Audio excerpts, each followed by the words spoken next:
ଆକାଶବାଣୀ।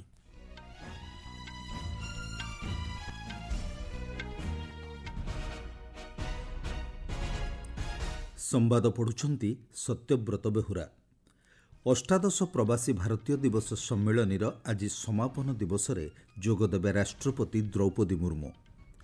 ନୂଆଦିଲ୍ଲୀର ଭାରତ ମଣ୍ଡପମରେ ଆଜିଠାରୁ ଆରମ୍ଭ ହେଉଛି ବିକଶିତ ଭାରତ ଯୁବ ନେତୃତ୍ୱ ବାର୍ତ୍ତାଳାପ। ଦିଲ୍ଲୀ ବିଧାନସଭା ନିର୍ବାଚନ ପାଇଁ ଆଜି ପ୍ରକାଶ ପାଇବ ବିଜ୍ଞପ୍ତି। ମହାକୁମ୍ଭ ମେଳା ପ୍ରୟାଗରାଜରେ ଚୂଡ଼ାନ୍ତ ପର୍ଯ୍ୟାୟରେ ଚାଲିଛି ପ୍ରସ୍ତୁତି। ଆଜି ଲୋକାର୍ପଣ ହେବ ଆକାଶବାଣୀର କୁମ୍ଭବାଣୀ ଚ୍ୟାନେଲ ଏବଂ ମହିଳା ଦିନିକିଆ କ୍ରିକେଟ ଶୃଙ୍ଖଳାରେ ଆଜି ମୁହାଁମୁହିଁ ହେବେ ଭାରତ ଓ ଆୟାରଲ୍ୟାଣ୍ଡ। ଭୁବନେଶ୍ୱର ଜନତା ମଇଦାନରେ ଆୟୋଜିତ ଅଷ୍ଟାଦଶ ପ୍ରବାସୀ ଭାରତୀୟ ଦିବସ ସମ୍ମିଳନୀରେ ଆଜି ରାଷ୍ଟ୍ରପତି ଦ୍ରୌପଦୀ ମୁର୍ମୁ ଯୋଗଦେବେ। ଗତ ସନ୍ଧ୍ୟାରେ ଭୁବନେଶ୍ୱରରେ ପହଞ୍ଚିଥିବା ରାଷ୍ଟ୍ରପତି ଶ୍ରୀମତୀ ମୁର୍ମୁ ପ୍ରାୟ 75ଟି ଦେଶରୁ ଏହି ସମ୍ମିଳନୀରେ ସାମିଲ ହୋଇଥିବା ବହୁ ସଂଖ୍ୟକ ପ୍ରବାସୀ ଭାରତୀୟଙ୍କୁ ସମ୍ବୋଧନ କରିବେ। ଗତ ବୁଧବାରଠାରୁ ଆରମ୍ଭ ହୋଇଥିବା 3 ଦିନିଆ ସମ୍ମିଳନୀର ଆଜି ହେଉଛି ଶେଷ ଦିନ। ଗତକାଲି ଭାରତ ସରକାର ଏବଂ ଓଡ଼ିଶା ସରକାରଙ୍କ ମିଳିତ ଆନୁକୂଲ୍ୟରେ ଆୟୋଜିତ ଏହି ସମ୍ମିଳନୀକୁ ପ୍ରଧାନମନ୍ତ୍ରୀ ନରେନ୍ଦ୍ର ମୋଦି ଆନୁଷ୍ଠାନିକ ଭାବେ ଉଦ୍ଘାଟନ କରିଥିଲେ। ରାଷ୍ଟ୍ରପତି ବିଭିନ୍ନ କ୍ଷେତ୍ରରେ ଉତ୍କୃଷ୍ଟତା ପାଇଁ ପ୍ରବାସୀ ଭାରତୀୟମାନଙ୍କୁ ଆଜି ପ୍ରବାସୀ ଭାରତୀୟ ସମ୍ମାନ ପ୍ରଦାନ କରିବେ। ପ୍ରବାସୀ ଭାରତୀୟ, ଭାରତୀୟ ବଂଶୋଦ୍ଭବ, ସେମାନଙ୍କ ଦ୍ୱାରା ପରିଚାଳିତ ସଂଗଠନ ଯେଉଁମାନେ ବିଦେଶରେ ରହି ଉଲ୍ଲେଖନୀୟ କାର୍ଯ୍ୟ କରିଛନ୍ତି ତଥା ଭାରତ ଏବଂ ବିଦେଶ ମଧ୍ୟରେ ସୁସମ୍ପର୍କ ସ୍ଥାପନ ଦିଗରେ ଅବଦାନ ଦେଇଛନ୍ତି, ସେମାନଙ୍କୁ ଏହି ପୁରସ୍କାର ପ୍ରଦାନ କରାଯିବ। ନୂଆଦିଲ୍ଲୀ ସ୍ଥିତ ଭାରତ ମଣ୍ଡପମରେ ଆଜିଠାରୁ ବିକଶିତ ଭାରତ ଯୁବ ନେତୃତ୍ୱ ବାର୍ତ୍ତାଳାପ ଆରମ୍ଭ ହେବ।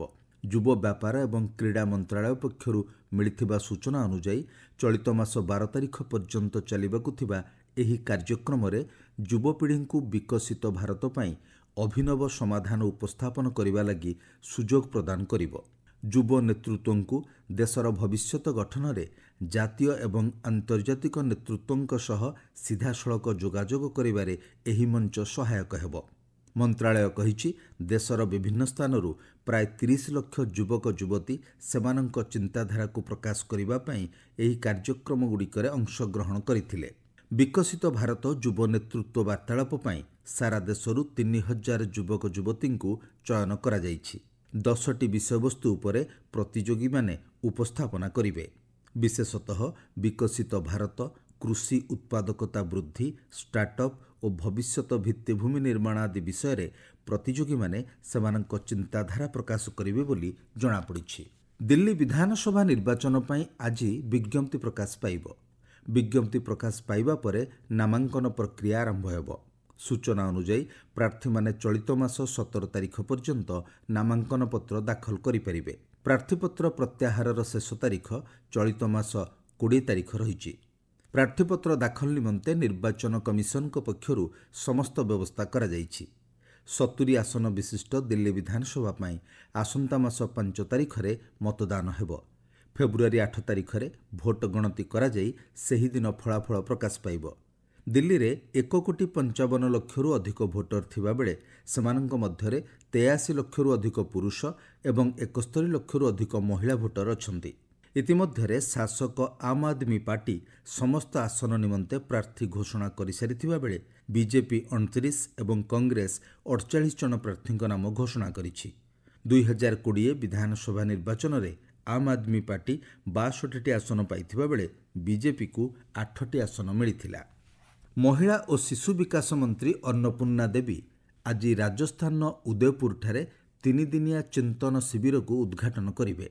ସାରା ଦେଶରେ ମହିଳା ଓ ଶିଶୁଙ୍କ ସାମଗ୍ରିକ ବିକାଶ ସମ୍ବନ୍ଧୀୟ ବିଭିନ୍ନ ପ୍ରସଙ୍ଗର ସମାଧାନ ପାଇଁ ରାଜ୍ୟ ଓ କେନ୍ଦ୍ରଶାସିତ ଅଞ୍ଚଳ ପ୍ରତିନିଧିଙ୍କ ସହିତ ଏହି ଶିବିରରେ ଆଲୋଚନା ହେବ। କାର୍ଯ୍ୟକ୍ରମରେ ଆହ୍ୱାନଗୁଡ଼ିକର ମୁକାବିଲା, ସମସ୍ୟା ସମାଧାନ ଓ ବିଭିନ୍ନ ପଦକ୍ଷେପ ସମ୍ପର୍କରେ ମତ ବିନିମୟ କରିବା ପାଇଁ ଏହି ଶିବିର ଏକ ପ୍ରକୃଷ୍ଟ ମଞ୍ଚ ବୋଲି କୁହାଯାଇଛି। ଶିବିରରେ ମିଶନ ବାତ୍ସଲ୍ୟ, ମିଶନ ଶକ୍ତି ଏବଂ ମିଶନ ସକ୍ଷମ ଅଙ୍ଗନବାଡ଼ି ଓ ଦ୍ୱିତୀୟ ପର୍ଯ୍ୟାୟ ପୋଷଣ ସମେତ ମନ୍ତ୍ରଣାଳୟର ପ୍ରମୁଖ ପଦକ୍ଷେପଗୁଡ଼ିକ ଉପରେ ଗୁରୁତ୍ୱାରୋପ କରାଯିବ। ଅଧିବେଶନରେ ଗୁରୁତ୍ୱପୂର୍ଣ୍ଣ ପ୍ରସଙ୍ଗଗୁଡ଼ିକ ଉପରେ ଆଲୋଚନା କରାଯାଇ ଦେଶରେ ମହିଳା ଓ ଶିଶୁ ବିକାଶକୁ ସୁଦୃଢ଼ କରିବା ନିମନ୍ତେ ପ୍ରସ୍ତାବ ଗ୍ରହଣ କରାଯିବ। ଶିବିରରେ କେନ୍ଦ୍ର ମହିଳା ଓ ଶିଶୁ ବିକାଶ ରାଷ୍ଟ୍ରମନ୍ତ୍ରୀ ସାବିତ୍ରୀ ଠାକୁର, ରାଜସ୍ଥାନ ମୁଖ୍ୟମନ୍ତ୍ରୀ ଭଜନଲାଲ ଶର୍ମା, ଉପମୁଖ୍ୟମନ୍ତ୍ରୀ ଦିୟା କୁମାରୀ ଓ ସମସ୍ତ ରାଜ୍ୟ ଏବଂ କେନ୍ଦ୍ରଶାସିତ ଅଞ୍ଚଳର ମହିଳା ଓ ଶିଶୁ ବିକାଶ ବିଭାଗ ମନ୍ତ୍ରୀମାନେ ଉପସ୍ଥିତ ରହିବେ। ଆପଣମାନେ ସମ୍ବାଦ ଶୁଣୁଛନ୍ତି ଆକାଶବାଣୀରୁ।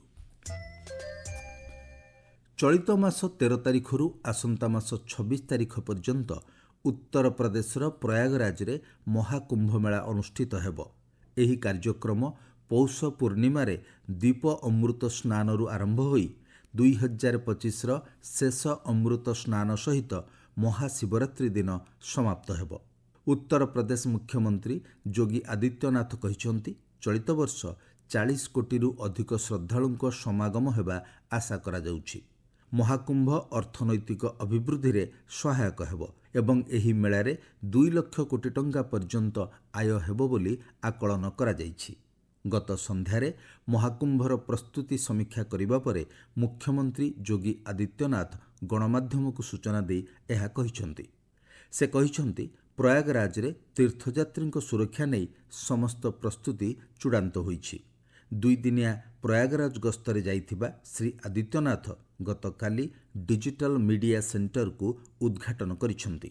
ଏହି ମେଳା ପାଇଁ ତୀର୍ଥଯାତ୍ରୀ ଓ ପର୍ଯ୍ୟଟକଙ୍କ ସୁରକ୍ଷା ନିମନ୍ତେ ସମସ୍ତ ବ୍ୟବସ୍ଥା କରାଯାଇଛି। ମହାକୁମ୍ଭ ନଗରର ମନ୍ଦିର ଓ ପ୍ରମୁଖ ସ୍ଥାନରେ ସୁରକ୍ଷା ବ୍ୟବସ୍ଥା କଡ଼ାକଡ଼ି କରାଯାଇଛି। ମହାକୁମ୍ଭ ମେଳା ଅଞ୍ଚଳ, ପ୍ରୟାଗରାଜ ଏବଂ ଆଖପାଖ ଜିଲ୍ଲାଗୁଡ଼ିକରେ ଗୁଇନ୍ଦା ବ୍ୟବସ୍ଥା ସକ୍ରିୟ ହୋଇଛି। ସମଗ୍ର ଅଞ୍ଚଳରେ ସନ୍ଦେହଜନକ ଗତିବିଧି ଉପରେ ନଜର ରଖିବା ଏବଂ ସତର୍କତା ନିମନ୍ତେ ସୁରକ୍ଷା ବଳ ମୁତୟନ କରାଯାଇଛି। ଉତ୍ତରପ୍ରଦେଶ ସରକାର ଯେକୌଣସି ଜରୁରୀକାଳୀନ ପରିସ୍ଥିତିର ମୁକାବିଲା ପାଇଁ ବ୍ୟାପକ ଯୋଜନା ପ୍ରସ୍ତୁତ କରିଛନ୍ତି। ଏହି ମେଳାରେ ସରକାରଙ୍କ ପକ୍ଷରୁ ଅତ୍ୟାଧୁନିକ ଜ୍ଞାନକୌଶଳରେ ସଜ୍ଜିତ ଜଳ ପୋଲିସମାନଙ୍କୁ ନିୟୋଜିତ କରାଯିବ ବୋଲି ଜଣାପଡ଼ିଛି। ମହାକୁମ୍ଭ 2025କୁ ସମର୍ପିତ ଆକାଶବାଣୀର କୁମ୍ଭବାଣୀ ଚ୍ୟାନେଲ ଆଜି ଲୋକାର୍ପଣ ହେବ। ଉତ୍ତରପ୍ରଦେଶର ପ୍ରୟାଗରାଜରେ ମୁଖ୍ୟମନ୍ତ୍ରୀ ଯୋଗୀ ଆଦିତ୍ୟନାଥ ଏହି ଚ୍ୟାନେଲର ଶୁଭାରମ୍ଭ କରିବେ। ସୂଚନା ଓ ପ୍ରସାରଣ ରାଷ୍ଟ୍ରମନ୍ତ୍ରୀ ଡକ୍ଟର ଏଲ୍ ମୁରୁଗାନ୍ ଆଭାସୀ ଜରିଆରେ କାର୍ଯ୍ୟକ୍ରମରେ ଯୋଗଦେବେ। ଏହି ଅବସରରେ ଶ୍ରୀ ଆଦିତ୍ୟନାଥ କୁମ୍ଭ ମଙ୍ଗଳ ଧୁନ୍କୁ ମଧ୍ୟ ଉନ୍ମୋଚନ କରିବେ। ଆକାଶବାଣୀର କୁମ୍ଭବାଣୀ ଚ୍ୟାନେଲ ଆଜିଠାରୁ ଫେବୃଆରୀ 26 ତାରିଖ ପର୍ଯ୍ୟନ୍ତ ସକାଳ 5:55ରୁ ରାତି 10:05 ପର୍ଯ୍ୟନ୍ତ ମହାକୁମ୍ଭ ଉପରେ ଆଧାରିତ ଅନେକଗୁଡ଼ିଏ କାର୍ଯ୍ୟକ୍ରମ ପ୍ରସାରଣ କରିବ। କୁମ୍ଭବାଣୀ ଚ୍ୟାନେଲ ମାଧ୍ୟମରେ ଅମୃତ ସ୍ନାନର ସିଧା ପ୍ରସାରଣ କରାଯିବ। ଏହି କାର୍ଯ୍ୟକ୍ରମ 103.5 ମେଗାହର୍ଜ ଫ୍ରିକ୍ୱେନ୍ସି ଯୋଗେ ନ୍ୟୁଜ୍ ଅନ୍ ଏଆଇଆର୍ ଆପ୍ ଏବଂ ୱେବ୍ସ OTT ପ୍ଲାଟଫର୍ମରେ ଶୁଣାଯାଇପାରିବ। କାନାଡା ପ୍ରଧାନମନ୍ତ୍ରୀ ଜଷ୍ଟିନ୍ ଟ୍ରୁଡୋଙ୍କ ଇସ୍ତଫା ପରେ ଭାରତୀୟ ବଂଶୋଦ୍ଭବ ସାଂସଦ ଚନ୍ଦ୍ର ଆର୍ଯ୍ୟ ପ୍ରଧାନମନ୍ତ୍ରୀ ପଦ ପାଇଁ ପ୍ରାର୍ଥୀ ହେବେ। ଉପଭୋକ୍ତା କାର୍ବନ ଟିକସ ହଟାଇବା ଏବଂ କାନାଡାରେ ଗଣତନ୍ତ୍ରର ପୁନଃସ୍ଥାପନ ପାଇଁ ଓଟାୱା ସାଂସଦ ଶ୍ରୀ ଆର୍ଯ୍ୟ ପ୍ରତିଶ୍ରୁତି ଦେଇଛନ୍ତି। ସୂଚନାଯୋଗ୍ୟ, କର୍ଣ୍ଣାଟକର ତୁମକୁର ଜିଲ୍ଲାର ଦ୍ୱାରଲୁ ଗାଁର ବାସିନ୍ଦା ଚନ୍ଦ୍ର ଆର୍ଯ୍ୟ 2006 ଠାରୁ କାନାଡାରେ ରହୁଛନ୍ତି। 2015 ମସିହାରେ କାନାଡା ସଂସଦ ନିର୍ବାଚନରେ ସେ ସାଂସଦ ଭାବେ ନିର୍ବାଚିତ ହୋଇଥିଲେ ଓ ପରେ 2019 ଏବଂ 2021 ନିର୍ବାଚନରେ ମଧ୍ୟ ବିଜୟ ଲାଭ କରିଥିଲେ। ମହିଳା କ୍ରିକେଟରେ ଭାରତ ଓ ଆୟାରଲ୍ୟାଣ୍ଡ ମଧ୍ୟରେ 3 ଦିନିଆ ଶୃଙ୍ଖଳାର ପ୍ରଥମ ମ୍ୟାଚ୍ ଆଜି ଗୁଜରାଟର ରାଜକୋଟ ସ୍ଥିତ ସୌରାଷ୍ଟ୍ର କ୍ରିକେଟ ଆସୋସିଏସନ ଷ୍ଟାଡିୟମରେ ଖେଳାଯିବ। ପୂର୍ବାହ୍ନ 11ଟାରେ ମ୍ୟାଚ୍ ଆରମ୍ଭ ହେବ। ଏହି ଶୃଙ୍ଖଳାରେ ଭାରତୀୟ ମହିଳା କ୍ରିକେଟ ଦଳର ଅଧିନାୟକ ଭାବେ ସ୍ମୃତି ମନ୍ଧାନା ଏବଂ ଉପ ଅଧିନାୟକ ଭାବେ ଦୀପ୍ତି ଶର୍ମାଙ୍କୁ ଦାୟିତ୍ୱ ଦିଆଯାଇଛି। ହରମନପ୍ରୀତି କୌର ଓ ରେଣୁକା ସିଂ ଠାକୁରଙ୍କୁ ବିଶ୍ରାମ ଦିଆଯାଇଛି। ମୁଖ୍ୟ ସମ୍ବାଦ ପୁଣିଥରେ। ଅଷ୍ଟାଦଶ ପ୍ରବାସୀ ଭାରତୀୟ ଦିବସ ସମ୍ମିଳନୀର ଆଜି ସମାପନ ଦିବସରେ ଯୋଗଦେବେ ରାଷ୍ଟ୍ରପତି ଦ୍ରୌପଦୀ ମୁର୍ମୁ। ନୂଆଦିଲ୍ଲୀର ଭାରତ ମଣ୍ଡପମରେ ଆଜିଠାରୁ ଆରମ୍ଭ ହେଉଛି ବିକଶିତ ଭାରତ ଯୁବ ନେତୃତ୍ୱ ବାର୍ତ୍ତାଳାପ। ଦିଲ୍ଲୀ ବିଧାନସଭା ନିର୍ବାଚନ ପାଇଁ ଆଜି ପ୍ରକାଶ ପାଇବ ବିଜ୍ଞପ୍ତି। ମହାକୁମ୍ଭ ମେଳା ଲାଗି ପ୍ରୟାଗରାଜରେ ଚୂଡ଼ାନ୍ତ ପର୍ଯ୍ୟାୟରେ ପ୍ରସ୍ତୁତି। ଆଜି ଲୋକାର୍ପଣ ହେବ ଆକାଶବାଣୀର କୁମ୍ଭବାଣୀ ଚ୍ୟାନେଲ। ଏବଂ ମହିଳା ଦିନିକିଆ କ୍ରିକେଟ ଶୃଙ୍ଖଳାରେ ଆଜି ମୁହାଁମୁହିଁ ହେବେ ଭାରତ ଓ ଆୟାରଲ୍ୟାଣ୍ଡ। ସମ୍ବାଦ ଶେଷ ହେଲା।